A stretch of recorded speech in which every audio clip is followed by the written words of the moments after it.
बिस्मिल्लाहिर्रहमानिर्रहीम। अस्सलामुअलैकुम नाज़रीन, उर्दू स्टार पर हम आपको खुशामदीद कहते हैं।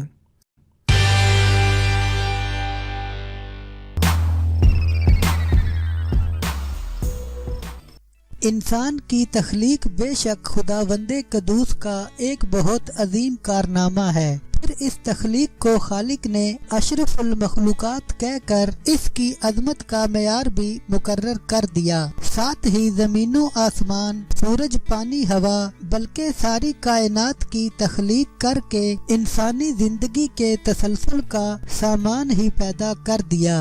बल्कि ये हुक्म भी सादर फरमा दिया कि किसी एक इंसान का कत्ल सारी इंसानियत का कत्ल समझा जाएगा। इन वाज़िह अहकामात के बावजूद बहुत से फिरौनों, जालिम बादशाहों, जमहूरियत का नारा लगाने वाली हुकूमतों, फौजी और सियासी आमरों ने इंसानियत का बेदरेग कत्ल करके अपने हाथ इंसानी खून से रंगे। पहली जंग अजीम में इंसानों का कत्ल, दूसरी जंग अजीम में हिटलर के हाथों इंसानी जानों का ज़िया, जापान के शहरों हिरोशिमा और नागासाकी पर अमेरिका का एटमी हमला जिसमें निहत्ते लोगों की हड्डियां भी राख बन गईं, Vietnam, Korea, Bosnia, Iran, Iraq, फलस्तीन, अरब, इसराइल और गल्फ की लड़ाइयों में बेपनाह लोग लुक़्मा अजल बन गए। हालिया दौर में इराक और अफगानिस्तान में जो हो रहा है वो हमारी आंखों के सामने है, लेकिन कश्मीर की सूरत हाल सबसे ज्यादा अबतर और नारवा है और दिन ब दिन सारी दुनिया के अमन के लिए एक खतरनाक धमाका खेज होती जा रही है कि इस मसले के 3 फरीकों में से 2 एटमी सलाहियत के हामिल हैं। हम सब जानते हैं कि मीडिया की आज़ादी अब जिंदगी के हर पहलू पर असर अंदाज होना शुरू हो गई है। चंद साल पहले कोई सोच भी नहीं सकता था कि इस कदर फुर्रत के साथ किसी मुल्क में होने वाले किसी जुल्म जबर या होने वाली बुराई या कोई ऐसा खुफिया गोशा आन की आन में सारी दुनिया के सामने आ जाएगा और मुहज़्ज़ब मुआशरों में इसका खातिर ख्वाह रद्द अमल भी होगा। लेकिन हैरत है उन अफराद की सोच पर जो आज भी बड़ी दीदा दिलेरी के साथ कोई परवाह किए बगैर अपनी उसी पुरानी रविश को कायम रखे हुए हैं और कश्मीर को अपना अटूट अंग कहते हुए अपने जुल्म सितम में इजाफा करते जा रहे हैं। श्रीनगर और दिल्ली के दरमियान सिर्फ पिछले 20 बरसों में 1 लाख से जायद कश्मीरी शुहदा की कब्रों के 700 कब्रिस्तानों का समुंदर हायल हो चुका है और बिलखसूस गुजरे हुए 3 माह में ऐसा कौन सा जख्म और दुख है जो मजबूरो मजलूम कश्मीरी अवाम ने दिल्ली में विराजमान हुकूमती जनता के हाथों नहीं सहा है। कश्मीरियों और भारतीय हुकूमत के दरमियान बेयकीनी और नफरतों का समुंदर इस कदर वसी हो चुका है कि इसको पाटने की हर कोशिश का उल्टा नतीजा निकल रहा है। सिर्फ श्रीनगर के शहर खामोशा की आबादी में हालिया दिनों में इस कदर तेजी के साथ इजाफा हुआ है कि अब भारतीय इस्तबदाद का शिकार होने वाले नौजवानों की तदफीन का मसला पैदा हो गया है। ये वो शुहदा के कब्रिस्तान हैं जिनके दरवाजे पर लगे हुए बैनर्स के अल्फाज पर शहर खामोशा की तरफ से वो पहली सलामी मौसूल होती है कि हमें फरामोश न करना, हमने आपके कल पर अपना आज कुर्बान कर दिया है और हर गुजरने वाली आंखों को अश्कबार कर देते हैं और तेज चलने वाले कदम कुछ देर के लिए अपनी तमाम तर मसरूफियात को भूलकर अपने आंसुओं की सलामी के साथ तजदीदे अहद के साथ हाजिर हो जाते हैं। ये है सैकड़ों कब्रिस्तानों में से एक कब्रिस्तान का नहीफ विनजार उधेड़ उमर अब्दुल हमीद गोरकन, जो बरसों से अपने दिल में ढेरों दास्तानें छुपाए इस शहर खामोशा की देखभाल को अपने लिए एक एजाज और बख्शिश व निजात का वसीला समझकर दिन रात खिदमत में मसरूफ है। अब्दुल हमीद कभी कभी अपनी नमनाक आंखों को बंद करके 1990 से लेकर आज तक होने वाले भारतीय मुजालिम को याद करता है तो बेअख्तियार उसके मुंह से एक हुक सी निकल जाती है कि मुसलसल कई दिन 15 से ज्यादा शहीदों को हर रोज लहद में उतारने का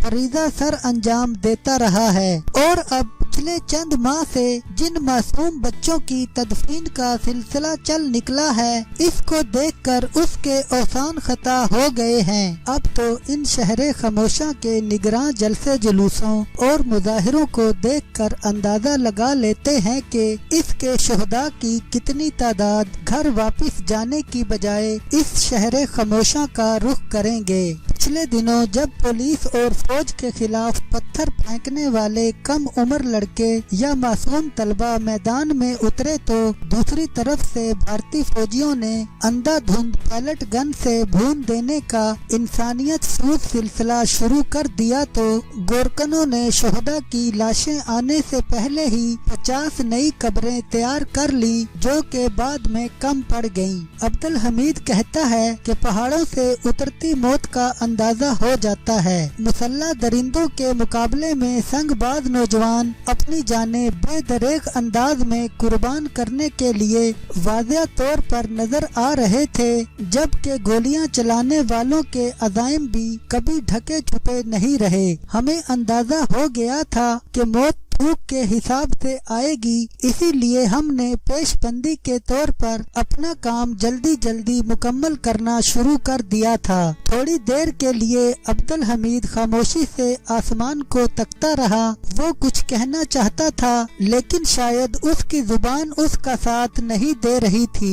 यकदम उसकी आंखों से गरम गरम आंसुओं के चश्मे उबलने लगे। उसने एक कब्र की तरफ शहादत की उंगली से इशारा करते हुए कहा कि 3 दिन पहले की ये ताज़ा कब्र एक 12 साला बच्चे की है, जो अपनी शहादत से एक हफ्ता कबल हर रोज बिला नागा इन शुहदा की कब्रों पर अपनी बहुत ही खूबसूरत और मुतरन्नम आवाज में कुरान करीम की तिलावत में मसरूफ रहता था। 4 दिन पहले उसने मुझसे सवाल किया, चचा तुम तो बरसों से इस कब्रिस्तान में मौजूद हो और हजारों शुहदा की कब्रों को खोदने की सआदत भी तुम हासिल कर चुके हो। कोई एक ऐसी मिसाल तो बताओ जब तुम्हें किसी को दफनाते हुए सबसे ज्यादा दुख हुआ हो। मैं उस बच्चे के सवाल पर चौंक गया और उसको यहाँ सबसे कम उम्र शहीद 2 साला बच्चे साकिब बशीर की कब्र पर ले गया, जिसे उसकी माँ के साथ भारतीय जालिम फौज ने फायरिंग करके तकरीबन 8 साल पहले शहीद कर दिया था। उस 12 साला बच्चे ने पहले उन दोनों कब्रों पर पड़े हुए सूखे पत्तों को एक तरफ किया और उसके बाद बहुत ही दर्दनाक आवाज में उस कब्र पर कुरान की तिलावत की और सलाम करके रुखसत होने लगा, तो ऊंची आवाज में बोला कि बाबा अगर मैं शहीद हो जाऊं तो मुझे भी इस बच्चे की बगल में दफन करना। मैंने उसको कर्फ्यू की पासदारी करने की नसीहत करते हुए घर लौट जाने को कहा। अब्दुल हमीद कुछ देर के लिए फिर खामोश हो गया, जैसे वो अपनी कुव्वते गोयाई को इकट्ठा कर रहा हो। हर शहीद की मैयत देखकर कुदरती तौर पर सदमा होता है, लेकिन ये तो मेरे गुमान में भी ना था कि शुहदा की कब्रों पर जिस बच्चे ने चंद दिन पहले जिस सूजो गदाज से कुरान करीम की तिलावत की थी, 3 दिन के बाद मुझे उसी बच्चे को दूसरे 6 बच्चों समेत अपने हाथों से लहद में उतारना पड़ेगा। उस मासूम शहीद की मैयत देखकर मेरे दूसरे साथियों की आंखों से भी आंसुओं का सैलाब उमड़ पड़ा। हमने उस शहीद को भी उसी 2 साला साकिब बशीर के साथ ही दफन कर दिया, जिसके जस्दे खाकी को पाकिस्तानी परचम में लपेटा हुआ था। मुझे बाद में पता चला कि उस बच्चे ने 2 माह पहले अपनी वालदा को ये वसीयत की थी कि मैं जब शहीद हो जाऊं तो मुझे पाकिस्तानी परचम में दफन करना और मेरा जनाजा सैयद अली गिलानी पढ़ाएं। सैयद अली गिलानी को तो भारतीय दरिंदों ने पिछले 9 साल से नजर बंद कर रखा है और बच्चे का जनाजा पढ़ाने की इजाजत ना मिल सकी, लेकिन मैंने तहैया कर रखा है कि हमेशा इस बच्चे की कब्र को सुर्ख गुलाब के फूलों की दबेज चादर में अपने आंसू मिलाकर सजाए रखूंगा। क्या ऐसी कौम को मजीद गुलाम बना कर रखा जा सकता है जो मौत को अपनी जिंदगी करार दे चुकी हो?